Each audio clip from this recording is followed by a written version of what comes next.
എല്ലാവർക്കും നമസ്കാരം. സൈനർ നീറ്റ് യു ജി കൗൺസിലിങ്ങിൻ്റെ മലയാളം ചാനലിലേക്ക് സ്വാഗതം. നിങ്ങളോടൊപ്പം സംസാരിക്കുന്ന ഞാൻ ഡോക്ടർ അമൃത. നമ്മളിന്ന് നോക്കാൻ പോകുന്ന എല്ലാവരും കാത്തിരിക്കുന്ന ഒരു വളരെ ഇമ്പോർട്ടൻ്റ് ആയിട്ടുള്ള ഒന്ന് തന്നെയാണ് NEET U G 2026 result analysis. ഇതിൽ നമ്മൾ 2025 വേഴ്സസ് 2026 ആണ് ഫോക്കസ് ചെയ്യാൻ നോക്കുന്നത്. അപ്പോൾ നിങ്ങളുടെ മനസ്സിൽ ഒത്തിരി കൺഫ്യൂഷൻസ് ഉണ്ടായിരിക്കും അല്ലേ? ലാസ്റ്റ് റാങ്കൊക്കെ എങ്ങനെ നോക്കും, പിന്നെ അത് മാത്രമല്ല എൻ്റെ ഈ റാങ്കിന് കിട്ടാനുള്ള സാധ്യത, possibilities, self financing colleges, government medical colleges ഒക്കെ ഉണ്ടല്ലോ അല്ലേ? അപ്പോൾ അങ്ങനെയാണെങ്കിൽ നമ്മൾ അതിനെ പറ്റിയൊക്കെ ഡീറ്റെയിലി ഇതിൽ ഡിസ്കസ് ചെയ്യുന്നുണ്ട്. അതോടൊപ്പം തന്നെ നമ്മൾ ഇത് ഫോക്കസ് ചെയ്യുന്നതെന്ന് വെച്ചാൽ rank analysis, score distribution, competition level എല്ലാത്തിനെയും പറ്റി നമ്മൾ വിശകലനം ചെയ്യാൻ പോവുകയാണ്. അപ്പോൾ എല്ലാവർക്കും വീഡിയോയിലേക്ക് സ്വാഗതം. അപ്പം നമ്മൾ ഒത്തിരി പേര് വെറി ചെയ്യാറുണ്ട്, സ്കോർസ് ഇത്രയാണ് എന്നൊക്കെ പറഞ്ഞിട്ട്. നമ്മൾ ചിന്തിക്കേണ്ട ഒരു കാര്യം എന്ന് വെച്ചാൽ നമ്മളുടെ എന്താണോ നിങ്ങളുടെ ഓൾ ഇന്ത്യ റാങ്ക്, അതാണ് നിങ്ങൾ ശ്രദ്ധിക്കാനായിട്ടുള്ളത്. അതെല്ലാം നിങ്ങൾക്ക് ഡീറ്റെയിലി മനസ്സിലാവും. ഇതാണ് നമ്മുടെ ഇന്നത്തെ വീഡിയോ. അപ്പോൾ നമുക്ക് വീഡിയോയിലോട്ടൊന്ന് സ്റ്റാർട്ട് ചെയ്താലോ? ടോട്ടൽ പാർട്ടിസിപ്പേറ്റഡ് ആണ് നമ്മൾ നോക്കുന്നത്. അതായത് 2024, 25, 26. അപ്പോൾ നമ്മൾ നമ്പർ ഓഫ് കാൻഡിഡേറ്റ്സ് അപ്പിയേർഡ് ഈ കൊല്ലം നമ്മളൊന്ന് എടുത്തു നോക്കിയാൽ ഓൾമോസ്റ്റ് കാണുന്നില്ലേ, ഒരു 19 ലക്ഷത്തിയോളം അല്ലേ, അറൗണ്ട് ഒരു 20 lakhs ആണ്. അതേസമയം നമ്മൾ 2025 നോക്കിയപ്പോൾ കണ്ടു ഓൾമോസ്റ്റ് 22 lakh അല്ലേ. അപ്പോൾ ഈ വർഷം എന്താണ്, ഒരു 10% കുറവ് വന്നു. അതേസമയം ഒന്ന് നോക്കിക്കേ, അതായത് ഇപ്പം നമ്മൾ ഈ ഒരു ഡിജിറ്റ് ഇത്രയും പേര് പാർട്ടിസിപ്പേറ്റ് ചെയ്തു എന്ന് പറഞ്ഞ് നമ്മൾ എന്താണ് ആ ഒരു നമ്പറിന് നിങ്ങൾ വെറി ചെയ്യുക അങ്ങനെയൊന്നും അല്ല. നമ്മൾ ഇതിന്ന് മനസ്സിലാക്കേണ്ട ഒരു കാര്യം എന്ന് വെച്ചാൽ, ഇപ്പം സപ്പോസ് ഒരു കാൻഡിഡേറ്റിന് 50,000 ആണ് റാങ്ക് എന്ന് വെച്ചോളൂ. അപ്പോൾ 50,000 കിട്ടിയ കാൻഡിഡേറ്റ് ചിന്തിക്കാനുള്ള എന്തെന്ന് വെച്ചാൽ തൊട്ട് താഴെ, അതായത് 49,099 നെയാണ് നോക്കാനുള്ളത്. അപ്പോൾ ഈ 49,099 എടുക്കുന്നതിൻ്റെ അവർ എങ്ങനെയാണോ കൗൺസിലിങ്ങിൽ പാർട്ടിസിപ്പേറ്റ് ചെയ്യുന്നത്, ലൈക്ക് ഓൾ ഇന്ത്യയിലായാലും സ്റ്റേറ്റിലായാലും എങ്ങനെയാണോ നമ്മുടെ തൊട്ട് താഴെ അല്ലേ, തൊട്ട് താഴെ ഉള്ളവർ എങ്ങനെയാണോ പാർട്ടിസിപ്പേറ്റ് ചെയ്യുന്നത്, അവരുടെ പ്രിഫറൻസ് ഏതാണ്, ചോയ്സ് ചെയ്യുന്ന ഏതാണ്, അതന്നെ എല്ലാമാണ് നമ്മൾ 50,000 നമ്മൾ ശ്രദ്ധിക്കാനായിട്ടുള്ളത്. അതായത് ഇപ്പം നമ്മൾ ഞാൻ പറഞ്ഞതിൻ്റെ അർത്ഥം എന്ന് വെച്ചാൽ ഈ ഒരു 19 ലക്ഷം ആ ഒരു ഫിഗറിനെ അല്ല നമ്മൾ നോക്കേണ്ടത്. നമ്മൾ മനസ്സിലാക്കുക, ഇപ്പോൾ 50,000 ആണെങ്കിൽ 49,999 അത് എടുക്കുന്നത് എങ്ങനെയാണ്, അത് ഓൾ ഇന്ത്യ കൗൺസിലിങ്ങിൽ പാർട്ടിസിപ്പേറ്റ് ചെയ്യുന്നതും സ്റ്റേറ്റ് കൗൺസിലും അതിൻ്റെ പ്രിഫറൻസിന് നോക്കിയിട്ടായിരിക്കും. കാരണം നമ്മൾ അടുത്തതെന്ന് പറയുമ്പോൾ അടുത്ത നമ്പർ എന്താണ്, നമ്മളുടേതാണ് അല്ലേ. അപ്പോൾ ഇതിലൊന്ന് നോക്കിക്കേ, NRI അപ്പിയേർഡ് നോക്കിയാൽ നമുക്ക് കാണാം 2024 അത് 1304 ആയിരുന്നു. 2025 വന്നപ്പോൾ അത് 694 ആയി. 2026 867 ആയി. അപ്പോൾ ഈ NRI അപ്പിയേർഡ് എന്ന് പറയുമ്പം the candidate as an NRI, candidate NRI ആയിട്ടുള്ളതായിരിക്കും. അതല്ല എന്നുണ്ടെങ്കിൽ ആരെങ്കിലും സ്പോൺസർ ചെയ്യുന്ന കാൻഡിഡേറ്റ്സും ആവാം. അപ്പോൾ അതാണ് ഇവിടെ ഒരു 2026 നമ്മളൊരു 867 കണ്ടു.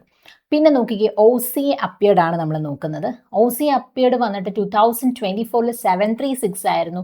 2025 വന്നിട്ട് 786ഉം 2026 അതൊരു 802.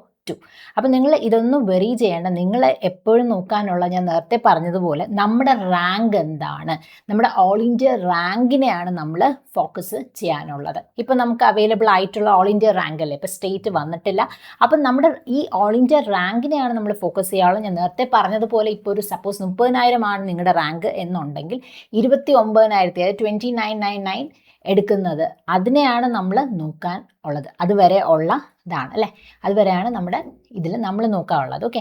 പിന്നെ 2.1 lakh lesser candidates compared to 2025.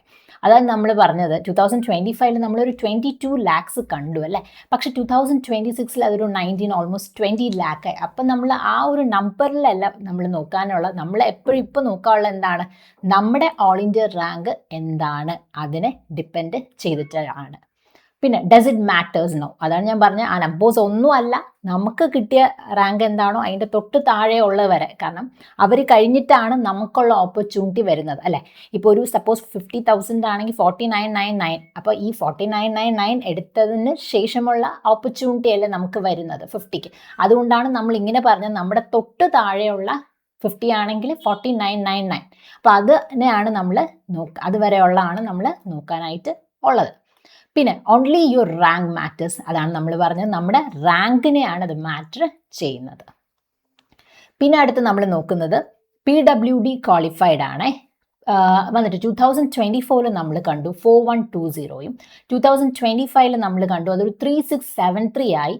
പിന്നെ നോക്കിക്കേ ഒരു 2026 ആയപ്പോൾ കുറഞ്ഞു അല്ലേ, അതൊരു 366 ആയിട്ട് മാറി. അപ്പോൾ PWD കാൻഡിഡേറ്റ്സ് ആണ് നിങ്ങളെങ്കിൽ നമുക്ക് ആ സീറ്റിനൊക്കെ റിസർവേഷൻ ഉണ്ടല്ലോ, PWD റിസർവേഷൻ അവൈലബിൾ ആണല്ലോ. അപ്പോൾ നമ്മൾ ഇതിൽ ശ്രദ്ധിക്കുകയാണ്, നിങ്ങളുടെ സ്റ്റേറ്റിൻ്റെ ഇതിലും നിങ്ങൾക്ക് റിസർവേഷൻ്റെ സീറ്റ്സ് നിങ്ങൾക്ക് കിട്ടുന്നതാണ്. പിന്നെ അതായി പറയുന്ന almost same number of qualified candidates 7 compared to 2025 അല്ലേ. ഒരു 2025 നോക്കുമ്പോൾ ഓൾമോസ്റ്റ് ഒരു 7 കാൻഡിഡേറ്റ്സ് ആണ് ഇവിടെ എന്താണ് കുറഞ്ഞിട്ടായിട്ടുള്ളത്. അതായത് 2025 ഒരു 3673 ആയിരുന്നെങ്കിൽ 2026 ആയപ്പോൾ അത് 3666 അല്ലേ, ഒരു 7 കാൻഡിഡേറ്റ്സ് കുറഞ്ഞു എന്നതാണ്. പിന്നെ അടുത്ത നമ്മൾ നോക്കുന്നതാണ് കട്ട് ഓഫ് മാർക്സ് ആണ്. അപ്പോൾ ഇതിൽ നമ്മൾ കാറ്റഗറി വെച്ച് നോക്കുമ്പോൾ ജനറൽ എക്കണോമിക്കലി വീക്കർ സെഷൻ എടുത്ത് നോക്കുമ്പോൾ വെരി ഇമ്പോർട്ടൻറ്റ് അല്ലേ, നമ്മൾ കണ്ടതാണ് 2024 ഒരു 162 ആയിരുന്നു, 2025 വന്നപ്പോൾ അത് 144 ആയി. പക്ഷേ ഈ കൊല്ലം ഒന്ന് നോക്കിക്കേ, 2026 അത് വന്നിട്ട് 213 ആണ് കട്ട് ഓഫ്. അപ്പോൾ നമ്മൾ നോക്കുമ്പോൾ ഒരു ഡിഫറൻസ് എന്ന് പറയുന്നത് എന്താണ്, ഒരു 69 മാർക്സിൻ്റെ ഡിഫറൻസ് ആണ് ഇവിടെ കാണുന്നത്. അപ്പോൾ ഇതിൽ നമ്മളൊന്ന് മനസ്സിലാക്കാനുള്ളതെന്ന് വെച്ചാൽ, ഇപ്പോൾ ഒരു 20 lakhs സ്റ്റുഡൻസ് അല്ലെങ്കിൽ ഒരു 22 lakhs സ്റ്റുഡൻസ് എഴുതിയ പരീക്ഷയാണെന്ന് വെച്ചോളൂ. അങ്ങനെയാണെങ്കിൽ ഒരു 50% പോകുമ്പോൾ ഒരു 11 lakh എടുക്കുമ്പോൾ അത് കട്ട് ഓഫ് അത്രയും 50% വരുമ്പോൾ ഈ 11 lakh സ്റ്റുഡൻസും എന്താണ് ക്വാളിഫൈ ആവുന്നു. അപ്പോൾ അതേസമയം 22ലാണ്, അതേസമയം നമ്മൾ 20 എടുക്കുമ്പോൾ എന്താണ് അത്രയും അല്ലേ, ഒരു 2 lakhs സ്റ്റുഡൻസ് കുറയുമ്പോൾ 20 lakhs എടുക്കുമ്പോൾ അതൊരു 10 എത്തുമ്പോഴും കട്ട് ഓഫ് അത്രയും വരുന്നില്ല.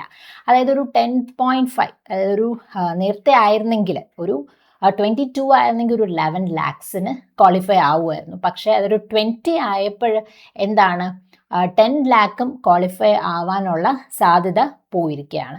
അപ്പോൾ അങ്ങനെയാണ്, അതായത് ഇപ്പം നമ്മളുടെ എത്രയാണോ നമ്മൾ പേഴ്സൻറ്റേജിൻ്റെ മാർക്ക് വെച്ചിട്ടല്ല കട്ട് ഓഫ് നോക്കുന്നത്, അതായത് പേഴ്സൻറ്റൈലാണ് നോക്കുന്നത്.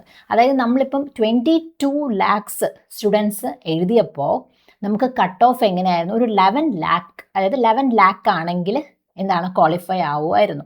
അതേസമയം ഈ കൊല്ലം എടുത്ത് നോക്കിയാൽ 22 അല്ല, അതൊരു 20 lakhs ഓഫ് കാൻഡിഡേറ്റ്സ്, അപ്പോൾ ഒരു 2 lakhs കുറഞ്ഞു. അപ്പോൾ ഈ 2 lakhs കുറഞ്ഞപ്പോൾ എന്ത് പറ്റി, അതാണ് ഈ കട്ട് ഓഫിനെ ബാധിച്ചത്. അപ്പോൾ ഈ കട്ട് ഓഫ് ഇങ്ങനെ ഉയരാൻ കാരണവും എന്താണ്, ഈ കൊല്ലം പങ്കെടുത്ത കാൻഡിഡേറ്റ്സിൻ്റെ നമ്പർ കഴിഞ്ഞ കൊല്ലങ്ങളിൽ വെച്ച് നോക്കുമ്പോൾ കുറവാണ്. കാരണം എന്ന് വെച്ചാൽ കുറച്ചു 2 lakhs ഓഫ് കാൻഡിഡേറ്റ്സ് എഴുതിയില്ലല്ലോ, അത് ചിലപ്പം അവരൊരു റാങ്ക് റേഞ്ച് ഒരു സ്കോറൊക്കെ ഓൾമോസ്റ്റ് ഒരു 200 ഒരു 200 താഴെ, അതായത് ഒരു 150 140 130 ആ ഒരു റേഞ്ചിൽ ഉണ്ടാവാൻ സാധ്യത ഉണ്ടാകുന്ന കാൻഡിഡേറ്റ്സ് ആയിരിക്കാം. അവർ ചിലപ്പോൾ അടുത്ത വർഷത്തേക്ക് പ്രിപ്പയർ ചെയ്യാനോ ആ ഒരു 1 monthലുള്ള ആ പ്രഷർ ഒഴിവാക്കാൻ വേണ്ടി, അല്ലെങ്കിൽ കുറച്ച് കാൻഡിഡേറ്റ്സ് തന്നെ എഴുതണ്ട എന്ന് കരുതിയവരുണ്ടാവാം. അപ്പോൾ അതുകൊണ്ടായിരിക്കും ആ ഒരു 2 lakhsൻ്റെ കുറവ് വന്നത്. അപ്പോൾ അതേസമയം ഇപ്പം എന്താണ് ഒത്തിരി കാൻഡിഡേറ്റ്സിനെയൊക്കെ നമ്മൾ എഴുതാൻ വേണ്ടി അല്ലേ, ചില നമ്മളിപ്പം ഇപ്പം സപ്പോസ് ഒരു 30 ലക്ഷത്തോളം ജനങ്ങൾ എഴുതി അല്ലേ, 30 ലക്ഷത്തോളം കാൻഡിഡേറ്റ്സ് എഴുതി എന്നുണ്ടായിരുന്നെങ്കിൽ എന്താണ് കട്ട് ഓഫ് നമ്മൾ 15 lakhs ആയതിന്, 15 lakhsന് ആകുമ്പോൾ അത് ക്വാളിഫൈ ആയതിന്. പക്ഷേ ഈ സമയം മനസ്സിലായില്ല, അതായത് ഇപ്പം 20 ആയതുകൊണ്ടാണ് നമുക്ക് ഈ കട്ട് ഓഫിൻ്റെ ഈ ഒരു ബുദ്ധിമുട്ട് വന്നിരിക്കുന്നത്. അടുത്ത ഇതിൽ നമ്മൾ നോക്കുന്നത് കണ്ടില്ലേ, അപ്പോൾ OBC SC ST OBC PWD OBC SC ST candidates ആണെങ്കിൽ 2026 വന്നിട്ട് കട്ട് ഓഫ് 177 ആണ്. അപ്പോൾ ഒരു 175 കിട്ടിയ കാൻഡിഡേറ്റ്സിനൊക്കെ ഒത്തിരി ബുദ്ധിമുട്ട് പറയുന്നുണ്ട് അല്ലെ, ഈ കട്ട് ഓഫ് മാർക്ക് ഇങ്ങനെ 177 ആയത്. അതായത് ഓൾമോസ്റ്റ് ഡിഫറൻസ് വന്നിട്ട് ഒരു 64 മാർക്സോളം ഡിഫറൻസ് ആണ് ഈ കാണുന്നത്. പിന്നെ നോക്കി ഓൺലി ഇമ്പാക്റ്റ് ഓഫ് ആർക്കൊക്കെയാണ് ഈ കട്ട് ഓഫ് റാങ്ക് ഇമ്പാക്റ്റ് ആവുന്നത് എന്നുള്ളതാണ്. If you are going for MBBS abroad, അപ്പം നിങ്ങൾ പുറത്ത് വിദേശത്ത് MBBS പഠിക്കാൻ വേണ്ടി ആഗ്രഹിക്കുന്നുണ്ടെങ്കിൽ നമുക്ക് എന്താണ് നീറ്റിന് ഒരു ക്വാളിഫയിങ് മാർക്ക് അല്ലേ വേണമായിരുന്നു. അപ്പം അങ്ങനെയുള്ള കാൻഡിഡേറ്റ്സിന് ഇപ്പോൾ ഈ കട്ട് ഓഫ് ഉയർന്നത് കാരണം അല്ലേ അത് ബുദ്ധിമുട്ട് ഉണ്ടാക്കുന്നുണ്ട്. അതുപോലെ തന്നെ willing to do other courses which are, അപ്പം നീറ്റ് ബേസിലുള്ള നീറ്റിൻ്റെ മാർക്ക് ക്വാളിഫൈ ചെയ്തതനുസരിച്ച് പരിഗണിക്കപ്പെടുന്ന കോഴ്സുകളിൽ ഈ ഒരു കട്ട് ഓഫ് ഇല്ലാത്തത് കാരണം അങ്ങനെ ബുദ്ധിമുട്ട് വരുന്നുണ്ട്. പിന്നെ looking for any MBBS seat at any cost, ഇപ്പോൾ ഡീംഡ് ഓർ NRI സീറ്റാണ് നിങ്ങൾ നോക്കുന്നതെന്നുണ്ടെങ്കിൽ മെഡിക്കൽ കോളേജ് ഡീംസ് അവിടെയൊക്കെ എന്താണ് നീറ്റിൻ്റെ ആ ഒരു കട്ട് ഓഫ് ഇത്ര ഒരു ആ സ്കോർ വേണം എന്നുണ്ടായിരുന്നു. അപ്പോൾ അങ്ങനെയുള്ള കാൻഡിഡേറ്റ്സിനാണ് ഈ കട്ട് ഓഫ് ഇത്രത്തോളം അല്ലേ ഇമ്പാക്റ്റ് ഉണ്ടാക്കിയിരിക്കുന്നത്. പിന്നെ അടുത്തത് അതാണ് ഇത് കാണിച്ചിരിക്കുന്നുണ്ടല്ലേ, otherwise only your rank matters. എപ്പോഴും ശ്രദ്ധിക്കുക, നമ്മുടെ റാങ്ക് ആണ് മാറ്റേഴ്സ് ചെയ്യുന്നത്. നമ്മുടെ സ്കോറിനെ പറ്റി നിങ്ങളിപ്പോൾ ഇത്ര സ്കോറുണ്ട് എനിക്ക് ഏത് അഡ്മിഷൻ അങ്ങനെയല്ല, നമ്മുടെ റാങ്ക് ആണ് നോക്കാനുള്ളത് കേട്ടോ. Otherwise only your rank matters. അടുത്ത നമ്മൾ നോക്കുന്നതാണ് 2025 ക്വാളിഫൈഡ് വേഴ്സസ് 2026 ക്വാളിഫൈഡ്. നമുക്ക് നോക്കാം. അപ്പോൾ ഇതിൽ വന്നിട്ട് നോക്കിക്കേ, ഇതെല്ലാം 100ൻ്റെ ഇതിലാണേ. അപ്പോൾ 2026 ക്വാളിഫൈഡ് ഇപ്പോൾ നോക്കിക്കേ, ഇതിൽ ഒത്തിരി സ്റ്റേറ്റ്സ് ഉണ്ട്. ഇതിൽ നമ്മുടെ കേരള നമുക്ക് നോക്കാം കേട്ടോ.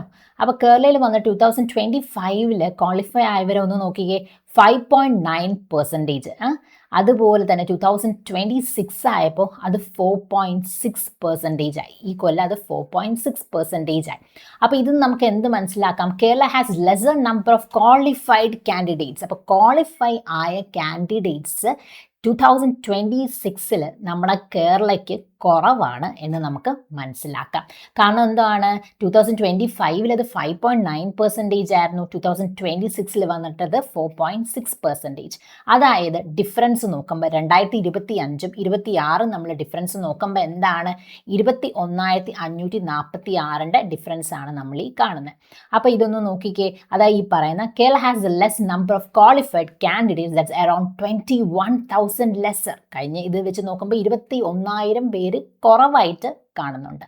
Out of those appeared in Kerala, that is 2025 നോക്കിയാൽ ഒരു 60.3% ആണെങ്കിൽ ഇപ്പം 2026 60.2%. ഓക്കെ, അപ്പോൾ എന്തായാലും നമ്മൾ ഇതെന്ന് മനസ്സിലായില്ലേ, ഒരു 21,546ൻ്റെ കുറവാണ് നമ്മൾ കാണുന്നത്. അതുപോലെ തന്നെയുള്ള മറ്റുള്ള സ്റ്റേറ്റ് നോക്കുകയാണെങ്കിൽ തന്നെ നോക്കിക്കേ, ഇതിപ്പോൾ തമിഴ്നാടും എടുത്ത് നോക്കുകയാണെങ്കിൽ തമിഴ്നാടുവിൽ വന്നിട്ട് 2025 ക്വാളിഫൈഡ് നോക്കിക്കേ 6.2% ആയിരുന്നു. അതേപോലെ നോക്കിക്കേ 2026 അതൊരു 5.5% ആയി. ഡിഫറൻസ് വന്നിട്ട് ഒരു 14,875. അപ്പോൾ നമ്മുടെ കേരളയിൽ വന്നിട്ട് ഡിഫറൻസ് വന്നിട്ട് 21,546 കേട്ടോ. അപ്പോൾ still only your rank matters. അപ്പോൾ എന്തിരുന്നാലും ശരി, എത്ര ക്വാളിഫൈഡ് ആയി എത്ര കുറഞ്ഞു അതൊന്നും തന്നെ നിങ്ങൾ നോക്കി അതിനെ ഫോക്കസ് ചെയ്ത് വെറി ചെയ്യേണ്ട. നമ്മൾ നോക്കാനുള്ള എന്താണ്, ഓൺലി യുവർ റാങ്ക് മാറ്റേഴ്സ്. അപ്പോൾ നമ്മുടെ റാങ്കിനെയാണ് നമ്മൾ നോക്കാനായിട്ട് ഉള്ളത്.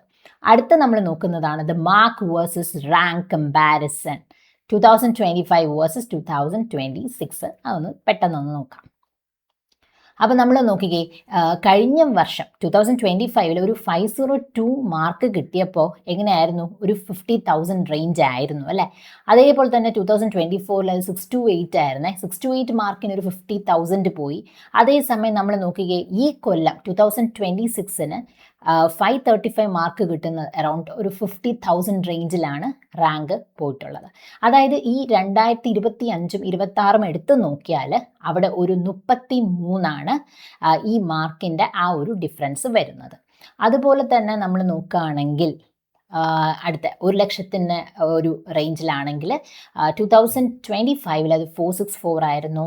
2026 അതൊരു 493, അതായത് 493 കിട്ടുന്ന ഒരു കുട്ടിക്കാണ് ഒരു 1,00,000 റേഞ്ച് വരുന്നത്. അപ്പോൾ അതിലൊരു ഡിഫറൻസ് വന്നിട്ട് 29. അപ്പോൾ അതാണ് നമ്മൾ ഈ ഒരു ടേബിളിൽ കാണിച്ചിരിക്കുന്നത് കേട്ടോ. പിന്നെ ഇത് നോക്കിക്കേ, the marks required for the same rank 1.5 lakh. ഇപ്പോൾ ഒരു 1.5 lakh ആണ് നോക്കിയെന്ന് വെച്ചോളൂ. Increase by only about 27 marks compared to 2025. അപ്പോൾ നോക്കിക്കേ, ഇതാണ് ഈ പറയുന്നത്. അതായത് 1,50,000 റേഞ്ച് ആയിരുന്നെങ്കിൽ ഒരു 2025 ഒരു 405 കിട്ടിയ കുട്ടിക്ക് കാൻഡിഡേറ്റിന് എന്താണ് 1.5 433 കേട്ടോ, 433 കിട്ടിയ ഒരു കാൻഡിഡേറ്റിന് 2025 ഒരു 1,50,000 റേഞ്ച് ആയിരുന്നു. പക്ഷേ ഈ കൊല്ലം നിങ്ങൾ എടുത്തു നോക്കിയ 460 കിട്ടിയ കാൻഡിഡേറ്റിന് അറൗണ്ട് 1,50,000. അപ്പോൾ അതിൽ ആ ഒരു ഡിഫറൻസ് എന്ന് പറയുന്നത് എന്താണ്, 27 അതിലെ ഡിഫറൻസ് ആയിട്ട് വരുന്നത്. അപ്പോൾ പിന്നെ നിങ്ങളൊരു ശ്രദ്ധിക്കാനുള്ള ഒരു കാര്യമുണ്ട്, ഈ 1000, 2000, 3000 ആ ഒരു റേഞ്ചിൽ റാങ്ക് കിട്ടിയ കുട്ടികൾക്ക് ഓൾമോസ്റ്റ് 33 തൊട്ടൊരു 35 മാർക്സിൻ്റെ ഡിഫറൻസ് ആണ് വന്നിരിക്കുന്നത് കേട്ടോ. പിന്നെ അടുത്ത നമ്മൾ നോക്കുന്നതാണ് the number of candidates cumulative. അത് ജസ്റ്റ് ഒരു കൗണ്ട് നമുക്കൊന്ന് മനസ്സിലാക്കാം. അതായത് ഇപ്പോൾ ഒരു സപ്പോസ് കണ്ടോ, ഈ ഒരു ടേബിളിൽ എല്ലാം കൊടുത്തിട്ടുണ്ട്. എബോവ് 151 എങ്ങനെയാണ്, എബോവ് 201 എല്ലാം കൊടുത്തിട്ടുണ്ട്. ഇതിൽ നമുക്ക് ജസ്റ്റ് വേണമെങ്കിൽ ഇത് നോക്കാം. എബോവ് 551 കിട്ടിയ എത്ര കാൻഡിഡേറ്റ്സ് ഉണ്ടെന്ന് നമുക്ക് നോക്കാം. 2025 വന്നിട്ട് 11,990, അതായത് 11,990 പേർക്കായിരുന്നു 551 മാർക്ക് എബോ ആയിട്ടുള്ളത്. ഈ കൊല്ലം അതെന്തായി, 36,870. അതേസമയം 500 എബോ ആയിട്ടുള്ള എത്ര കാൻഡിഡേറ്റ്സ് എന്നറിയാമോ? ഈ കൊല്ലം 500 എബോ 89,341, 2025 അത് 51,511. ആ ഒരു വ്യതിയാനം നിങ്ങൾ കണ്ടോ? അപ്പോൾ ടോപ്പ് സ്കോർ എന്ന് പറയുമ്പോൾ എന്താണ്, 2025 686 ആയിരുന്നു. ഈ കൊല്ലം 2026 ടോപ്പ് സ്കോർ എന്ന് പറഞ്ഞാൽ എന്താണ്, 715. അപ്പം എന്ത് തന്നെ ആയാലും ശരി, നമ്മൾ സ്കോറല്ല, നമ്മുടെ റാങ്കാണ് മാറ്റേഴ്സ്. അപ്പം നിങ്ങൾ ഫോക്കസ് ചെയ്യാനുള്ളത് നമ്മുടെ റാങ്കിനെ തന്നെയാണ്. ഫോക്കസ് ചെയ്യാന്ന് വെച്ചാൽ നമ്മൾ ഇനിയുള്ള ലാസ്റ്റ് റാങ്കും കാര്യങ്ങളും ഒക്കെ നമ്മൾ നോക്കുമ്പോൾ നമ്മുടെ റാങ്കിനെ കമ്പയർ ചെയ്യുക. അതാണ് ഞാൻ ഇനിയുള്ള സ്ലൈഡിൽ നിങ്ങൾക്ക് പോകെ മനസ്സിലാവും. ഇപ്പം ഞാൻ നേരത്തെ പറഞ്ഞു 50,000 ആണ് നിങ്ങൾ റാങ്ക് എങ്കിൽ നമ്മൾ നോക്കുന്നത് എന്താണ്, 49,999. അപ്പോൾ അതാണ് അതുവരെയുള്ളതാണ്. അതുവരെയുള്ള കാൻഡിഡേറ്റ്സ് എങ്ങനെ എടുക്കുന്നു, അവരുടെ ഏത് കൗൺസിലിങ്ങിൽ പാർട്ടിസിപ്പേറ്റ് ചെയ്യുന്നു, അതിനെ ആസ്പദമാക്കിയിട്ടാണ്. അടുത്ത നമ്മൾ നോക്കുന്നതാണ് വാട്ട് ഈസ് റിലവൻറ്റ്. പിന്നെ എന്തുവാണ് relevant? Closing ranks. Yes, very important. Closing rank മനസ്സിലാക്കണം. അപ്പോൾ എന്താണ്, ഒന്നും കൂടെ, what is relevant? All India rank for now. ഇപ്പം നമുക്കറിയാനുള്ള എന്താണ്, ഓൾ ഇന്ത്യ റാങ്ക് ആണ് അല്ലേ, സ്റ്റേറ്റ് വന്നിട്ടില്ല. അപ്പം നമുക്ക് ഇപ്പോൾ ഉള്ള എന്താണ്, ഓൾ ഇന്ത്യ റാങ്ക്. അപ്പോൾ ഇതിന്ന് നമുക്ക് എന്തോ മനസ്സിലാക്കാം, വൺസ് പബ്ലിഷ്ഡ് അല്ലേ. അപ്പോൾ ഓൾ ഇന്ത്യ റാങ്ക് ആണ് നമുക്കറിയാനുള്ള. സ്റ്റേറ്റ് റാങ്ക് പബ്ലിഷ് ചെയ്യുമ്പോൾ നമുക്കറിയാം. പിന്നെ റിസർവേഷനൊക്കെ ഉണ്ടെങ്കിൽ എന്താണ്, അത് സ്റ്റേറ്റിൽ നിന്ന് പബ്ലിഷ് ചെയ്യുമ്പോൾ നമുക്ക് എന്താണ്, state category rank, community rank ഒക്കെ അറിയാനായിട്ട് പറ്റും. പിന്നെ സ്പെഷ്യൽ കാറ്റഗറി എന്തെങ്കിലും റിസർവേഷൻ അങ്ങനെ ഉണ്ടെങ്കിൽ അതിൻ്റെയും റാങ്ക് വരുമ്പോൾ നമുക്ക് അറിയാനായിട്ട് പറ്റും. ആസ് ഇഫ് നൗ അല്ലേ, ഇപ്പം നമ്മളുടെ ഉള്ള എന്താണ്, ഓൾ ഇന്ത്യ റാങ്ക്. ഓക്കെ, അടുത്ത നമ്മൾ നോക്കുന്നതാണ് ഓൾ ഇന്ത്യ കൗൺസിലിംഗ് MCCയിലെ ടോപ്പ് 20 ഇൻസ്റ്റിറ്റ്യൂട്ട്സിൽ നടന്നിരുന്ന കട്ട് ഓഫ്. 2025 നമ്മൾ എടുത്തു നോക്കിയാൽ റൗണ്ട് 3 നമുക്ക് കാണാൻ സാധിക്കുന്ന കട്ട് ഓഫ് ആണ് കേട്ടോ. വെരി ഇമ്പോർട്ടൻറ്റ്, മനസ്സിലായില്ലേ? അതായത് നമ്മുടെ 2025 നമ്മൾ നോക്കിയപ്പോൾ റൗണ്ട് 3 വരെ പോയിട്ടുള്ള അവസാന റാങ്കുകൾ എവിടെയാണ്, ടോപ്പ് 10, ടോപ്പ് 20. എല്ലാവരും ആഗ്രഹിക്കുന്ന ആ ടോപ്പ് 20 ഇൻസ്റ്റിറ്റ്യൂട്ട്സിൽ എങ്ങനെയാണെന്ന് നമുക്കൊന്ന് നോക്കാം. അപ്പോൾ നോക്കിക്കേ, all India institute of medical sciences നമ്മുടെ ന്യൂഡൽഹിയിൽ വന്നിട്ട് കഴിഞ്ഞ കൊല്ലം റൗണ്ട് 3 അവസാനത്തെ റാങ്ക് എത്രയാണെന്ന് പറയുമ്പോൾ 48. ഇപ്പോൾ ഇതെല്ലാം നമ്മൾ ഓപ്പൺ സീറ്റ്സിൻ്റെ ആണ് നോക്കുന്നത്. ഓപ്പൺ സീറ്റ് ഒരു 48 to 50 സീറ്റ്സ് ഉണ്ടെങ്കിൽ അതിൽ ഇപ്പോൾ ഒരു R2 ഒരു 47 ആയിരുന്നു. R3 എത്തിയപ്പോൾ എന്താണ്, 48ാമത്തെ റാങ്കാണ് അവസാനം അവിടെ എടുത്തിട്ട് ഉള്ളത്. അതുപോലെ നിങ്ങൾ നോക്കിക്കേ, മൗലാന ആസാദ് മെഡിക്കൽ കോളേജിൽ ന്യൂഡൽഹിയിൽ അവസാനത്തെ റാങ്ക് പോയത് റൗണ്ട് 3 103 ആണ് കേട്ടോ. അപ്പോൾ അതുപോലെ നോക്കിക്കേ, ഇനി നമുക്കിവിടെ ലേഡി ഹാഡ്രൻ മെഡിക്കൽ കോളേജ് ന്യൂഡൽഹിയിൽ വന്നിട്ട് 1129 ലാസ്റ്റ് റാങ്ക് പോയത്. അപ്പോൾ ഇത് വെച്ചിട്ട് നമുക്ക് എന്തോ മനസ്സിലാക്കാമെന്ന് വെച്ചാൽ ഞാൻ പറഞ്ഞു തരാം. ഇപ്പം സപ്പോസ് എൻ്റെ റാങ്ക് 600 ആണെന്ന് വെച്ചോ. അപ്പം ഞാൻ എന്തോ ചെയ്യുമെന്ന് അറിയാമോ? എൻ്റെ റാങ്ക് 600 ആണ്. അപ്പോൾ ഈ 600 റേഞ്ചിലൊക്കെ ഒരു 690 ഞാൻ എടുത്തു നോക്കി. 690 എടുത്തു നോക്കിയപ്പോൾ ഗവൺമെൻറ് മെഡിക്കൽ കോളേജ് ചണ്ഡീഗറിൽ ഓൾറെഡി പോയിട്ടുണ്ട്. അപ്പം എനിക്ക് മനസ്സിലായി എനിക്ക് 600 ആണ്. അപ്പോൾ അങ്ങനെയാണെങ്കിൽ എന്തോ ആണ്, എനിക്ക് കഴിഞ്ഞ കൊല്ലം 690 ഒക്കെ പോയില്ലേ, അപ്പോൾ ഇവിടെയൊക്കെ എനിക്ക് കിട്ടാൻ സാധ്യതയുണ്ട്. ഗവൺമെൻറ് മെഡിക്കൽ കോളേജ് ചണ്ഡീഗറിൽ കിട്ടാൻ സാധ്യതയുണ്ട്. പിന്നെ താഴോട്ട് ഞാൻ നോക്കും, all India institute of medical science ഭുവനേശ്വറിൽ സാധ്യതയുണ്ട്. കാരണം അവിടെ കഴിഞ്ഞ കൊല്ലം പോയത് 785 അതേസമയം എനിക്ക് ഇപ്പോൾ 600 റാങ്ക് എന്ന് പറഞ്ഞിട്ടാണ് എൻ്റെ റാങ്ക്. പക്ഷേ എനിക്ക് all India institute of medical സയൻസസിൽ കഴിഞ്ഞ കൊല്ലം എന്താണ് ഒരു 48 തന്നെ പോയി. അപ്പോൾ all India institute of medical സയൻസിൽ എനിക്ക് ഈ കൊല്ലം കിട്ടും എന്ന് പറഞ്ഞ് എനിക്ക് ഉറപ്പിക്കാൻ പറ്റുമോ? ഇല്ല. അങ്ങനെ മനസ്സിലാക്കാൻ, അങ്ങനെ ഒന്ന് എനിക്ക് കിട്ടും എന്നുള്ളത് എനിക്ക് എൻ്റെ മനസ്സിൽ എന്താണ് ഉറപ്പിക്കാനായിട്ട് എനിക്ക് വളരെ ബുദ്ധിമുട്ടാണ് അല്ലേ. അപ്പം ഇതാണ് നമുക്കിതെന്ന് മനസ്സിലാവുന്നത്. അതുപോലെ തന്നെ നോക്കിക്കേ, ഇപ്പം ഒരു റാങ്ക് 1000 ആണെന്ന് വെച്ചോളൂ. അപ്പം ഞാൻ നോക്കും 1000 കഴിഞ്ഞുള്ളെങ്കിൽ കഴിഞ്ഞ കൊല്ലം വെച്ചിട്ട് എവിടെയൊക്കെ കിട്ടാൻ പറ്റും സാധ്യതയുണ്ടെന്ന് ഞാൻ നോക്കേ. അപ്പം ഞാൻ നോക്കി ഇങ്ങനെ കണ്ടുപിടിച്ചപ്പോൾ 1126 ZGS മെഡിക്കൽ കോളേജ് മുംബൈ പോയിട്ടുണ്ട്. 1173 നമ്മുടെ കണ്ടോ കേരളത്തിലെ ഗവൺമെൻറ് മെഡിക്കൽ കോളേജ് കോഴിക്കോട് പോയിട്ടുണ്ട്. അതുപോലെ തന്നെ നോക്കിക്കുക 1357 ആണെങ്കിൽ all India institute of medical sciences മംഗലാഗിരിയിൽ പോയിട്ടുണ്ട്. അപ്പോൾ ഇങ്ങനെയാണ് ഞാൻ നോക്കുന്നത്. അപ്പം ഇതിന് എന്തോ മനസ്സിലാക്കി, നമ്മുടെ all India rank is very important. അപ്പോൾ ആ ഓൾ ഇന്ത്യ റാങ്ക് വെച്ചിട്ടാണ് നമ്മൾ കമ്പയർ ചെയ്യുന്നത്. അടുത്തത് എല്ലാവരും കാത്തിരിക്കുന്ന അല്ലേ, എല്ലാവരും ആകാംക്ഷയോടെ കാത്തിരിക്കുന്ന നമ്മുടെ കേരളയിലെ കോളേജസിൻ്റെ ആണ് കേട്ടോ. Kerala government seats the state merit ലിസ്റ്റിലെ ക്ലോസിംഗ് റാങ്ക്. അപ്പോൾ റൗണ്ട് 3 നമ്മുടെ കേരളയിൽ സർക്കാർ മെഡിക്കൽ കോളേജുകളിലെ ലാസ്റ്റ് റാങ്ക് എങ്ങനെ പോയി നമുക്കൊന്ന് നോക്കാം. അപ്പോൾ നോക്കിക്കേ, ഗവൺമെൻറ് മെഡിക്കൽ കോളേജ് കോഴിക്കോട് അല്ലേ, അത് വന്നിട്ട് ഓൾ ഇന്ത്യ റാങ്കിന് 3398 ആയപ്പോൾ എന്താണ് അതായിരുന്നു ലാസ്റ്റ് റാങ്ക്. റൗണ്ട് 3 അവസാനം പോയത് അത്രയായിരുന്നു. അപ്പോൾ അത് വന്നിട്ട് സ്റ്റേറ്റ് റാങ്ക് എന്തുമായിരുന്നു? 234 ആയിരുന്നേ. അതുപോലെ നമ്മൾ ഗവൺമെൻറ് മെഡിക്കൽ കോളേജ് തിരുവനന്തപുരം എടുക്കുകയാണെങ്കിൽ ഓൾ ഇന്ത്യ റാങ്ക് വന്നിട്ട് 4840 പോയി. അതേസമയം സ്റ്റേറ്റ് റാങ്ക് 370 ആയിരുന്നു. അതുപോലെ തന്നെ ഞാൻ MD ചെയ്യുന്ന എൻ്റെ മെഡിക്കൽ കോളേജാണ് ഗവൺമെൻറ് മെഡിക്കൽ കോളേജ് പാരിപ്പള്ളി കൊല്ലത്ത് വന്നിട്ട് നോക്കിക്കേ, ഓൾ ഇന്ത്യ റാങ്ക് 10018 പോയി. അതേസമയം നോക്കിക്കേ, സ്റ്റേറ്റ് റാങ്ക് പോയത് 852 കണ്ടോ.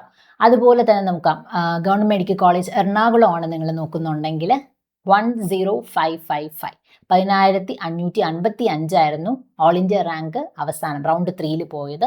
അതേസമയം സ്റ്റേറ്റ് റാങ്ക് 904 പോയത് കേട്ടോ. അതാണ് ഈ ടേബിളിൽ എല്ലാം ഡീറ്റെയിലി കൊടുത്തിട്ടുണ്ട്. അടുത്ത നമ്മൾ നോക്കുന്നത് Kerala self financing general state merit seats എങ്ങനെയാണ് അവസാനത്തെ ഉള്ള റൗണ്ട് 3 പോയത് നമുക്കൊന്ന് നോക്കിയാലോ. ഇവിടെ നോക്കിക്കേ, അതേസമയം നമ്മൾ നോക്കുമ്പോൾ ജൂബിലി മിഷൻ, തൃശ്ശൂരിലുള്ള ജൂബിലി മിഷൻ എടുത്തു നോക്കിയാൽ all India rank 28,410 jubilee mission all India rank പോയത്. അതേസമയം സ്റ്റേറ്റ് റാങ്ക് പോയത് എങ്ങനെയായിരുന്നു? 2594. അപ്പം സ്റ്റേറ്റ് റാങ്ക് ഓൾമോസ്റ്റ് 2594 കിട്ടി. അപ്പോൾ ഓൾ ഇന്ത്യ റാങ്ക് 28410 ആയിരുന്നു, സ്റ്റേറ്റ് റാങ്ക് വന്നിട്ട് 2594. ഓക്കെ. അതുപോലെ തന്നെ ഞാൻ നോക്കുകയാണ്, ഇപ്പം കാൻഡിഡേറ്റ് ട്രാവൻകൂർ മെഡിക്കൽ കോളേജ് കൊല്ലത്ത് പഠിക്കണമെന്ന് ആഗ്രഹിക്കുന്നുണ്ടെങ്കിൽ നമ്മൾ നോക്കും കഴിഞ്ഞ കൊല്ലം റൗണ്ട് 3 എത്ര പോയി എന്ന്. ഓൾ ഇന്ത്യ നോക്കിയപ്പോൾ എന്താണ് 61,809 ഇവിടെ സെൽഫ് ഫിനാൻസിങ് ട്രാവൻകൂർ മെഡിക്കൽ കോളേജിൽ പോയത്. State rank 5837. അപ്പോൾ അതുപോലെ നമ്മുടെ റാങ്ക് വെച്ചിട്ട് നമുക്ക് നോക്കാനായിട്ട് പറ്റും. ഇപ്പോൾ സപ്പോസ് 1 ലക്ഷത്തി റേഞ്ചുള്ള കാൻഡിഡേറ്റ് ആണ്, സെൽഫ് ഫിനാൻസിങ് ആഗ്രഹിക്കുന്നുണ്ടെങ്കിൽ എന്തോ ചെയ്യും? ആ കാൻഡിഡേറ്റ് 1 ലക്ഷത്തിൽ അടുപ്പിച്ചൊരു ഇവിടെയൊക്കെ കഴിഞ്ഞ കൊല്ലം എത്ര പോയി എന്ന് നോക്കും അല്ലേ. അപ്പോൾ നോക്കിക്കേ, 1,05,491 പോയിട്ടുണ്ട്. ലാസ്റ്റ് റാങ്ക് എവിടെയാണ്? Mount Zion medical college Pathanamthitta. നമ്മുടെ സ്റ്റേറ്റ് റാങ്ക് വന്നിട്ട് 9,556 ആയിരുന്നേ. അതുപോലെ ഇങ്ങനെ നോക്കിയപ്പോഴാണ് ശ്രീ ഉത്രാടം തിരുനാളിൽ ട്രിവാൻഡ്രത്ത് ഒരു കാൻഡിഡേറ്റ് അവിടെ നോക്കിയാലോ എന്ന് വിചാരിക്കുകയാണ്. അപ്പോൾ അങ്ങനെയാണെങ്കിൽ എന്തോ നോക്കും? ലാസ്റ്റ് റാങ്ക് അല്ലേ, റൗണ്ട് 3 കഴിഞ്ഞ കൊല്ലത്ത് അവിടുത്തെ ലാസ്റ്റ് റാങ്ക് എന്തായിരുന്നു എന്ന് നമ്മൾ നോക്കും. അപ്പോൾ ശ്രീനാരായണയിൽ ഉത്രാടം തിരുനാളല്ലേ, അപ്പോൾ അവിടെ വന്നിട്ട് 81,332 ഓൾ ഇന്ത്യ ലാസ്റ്റ് റാങ്ക് പോയത്. അതേസമയം കേരള വന്നിട്ട് റാങ്ക് 7597. ഓക്കെ, അത് ഓൾ ഇന്ത്യ റാങ്ക് ഇത്രയായിരുന്നു, സ്റ്റേറ്റ് 7597. അതുപോലെ തന്നെ Azeezia institute of medical science ആണ് നിങ്ങൾ നോക്കുന്നതെങ്കിൽ അതുപോലെ 92,408 ആയിരുന്നു ഓൾ ഇന്ത്യ ലാസ്റ്റ് റാങ്ക് പോയത് റൗണ്ട് 3. അതേപോലെ വന്നിട്ട് സ്റ്റേറ്റ് റാങ്ക് 8561. സോ എല്ലാവർക്കും ഓൾ ദി വെരി ബെസ്റ്റ്. നിങ്ങളുടെ കൂടെ എപ്പോഴും കൗൺസിലിങ്ങിൽ എന്ത് സംശയം ഉണ്ടെങ്കിലും സൈനേഡ് നിങ്ങളുടെ കൂടെ ഉണ്ടാവും. സൈനേഡ് പോർട്ടലുണ്ട്, നിങ്ങൾക്ക് സബ്സ്ക്രിപ്ഷൻ എടുക്കാവുന്നതാണ്. അപ്പോൾ അതിൽ തന്നെ ആ പോർട്ടൽ നമുക്ക് എന്താണ് ലാസ്റ്റ് റാങ്ക് ഏതുവരെയൊക്കെ പോയി എന്നൊക്കെ ഡീറ്റെയിലി, ഇപ്പോൾ ഓൾ ഇന്ത്യയിൽ തന്നെ നിങ്ങൾ ഒത്തിരി കോളേജസ് നിങ്ങളുടെ മനസ്സിലുണ്ടാവുമല്ലോ അല്ലേ. അപ്പോൾ എല്ലാം നിങ്ങൾക്ക് ഡീറ്റെയിലി മനസ്സിലാക്കാൻ വേണ്ടിയും സ്റ്റേറ്റിൽ എന്തുമാത്രം പോയി എല്ലാം ഡീറ്റെയിലി റൗണ്ട് 1 റൗണ്ട് 2 എല്ലാം നിങ്ങൾക്ക് അറിയണം എന്നുണ്ടെങ്കിൽ തീർച്ചയായിട്ടും നിങ്ങൾക്ക് സൈനേഡിൻ്റെ സബ്സ്ക്രിപ്ഷൻ പ്ലാൻ എടുക്കാം. അതോടൊപ്പം തന്നെ സൈനേഡിന് കോൾ സപ്പോർട്ടുണ്ട്. എന്ത് സംശയം ഉണ്ടെങ്കിലും സൈനേഡ് നിങ്ങളുടെ ആ സംശയങ്ങളൊക്കെ മാറ്റിത്തരും. പിന്നെ അത് മാത്രമല്ല, സൈനേഡിന് ടെലിഗ്രാം ചാനലുണ്ട്, സൈറ്റെയിൽസ് കമ്മ്യൂണിറ്റി ഉണ്ട്, പിന്നെ സൈനേഡിന് വാട്സപ്പ് ചാനലും ഗ്രൂപ്പും ഒക്കെ ഉണ്ട്. അപ്പോൾ ഈ എല്ലാ ഡീറ്റെയിൽസ് ലൈക്ക് എന്താണ് നോട്ടിഫിക്കേഷൻ പെട്ടെന്ന് ഒക്കെ കേരളയിലും ഓൾ ഇന്ത്യയിലും ഒക്കെ നോട്ടിഫിക്കേഷൻ പെട്ടെന്ന് വരത്തില്ലേ, അതെല്ലാം തന്നെ നമ്മുടെ വാട്സപ്പ് ചാനലിൽ എല്ലാം അപ്ഡേറ്റ് ചെയ്യുന്നുണ്ട്. പിന്നെ സൈനേഡിൻ്റെ മെയിൽ സപ്പോർട്ടുണ്ട്. ഞാൻ നേരത്തെ പറഞ്ഞ പോലെ തന്നെ എന്ത് സംശയം ഉണ്ടെങ്കിലും നിങ്ങൾക്ക് സൈനേഡിനെ കോൺടാക്റ്റും ചെയ്യാം. അപ്പോൾ നിങ്ങളോടൊപ്പം സംസാരിച്ച ഞാൻ ഡോക്ടർ അമൃത ഫ്രം സൈനേഡ്, and all the very best. Thank you all.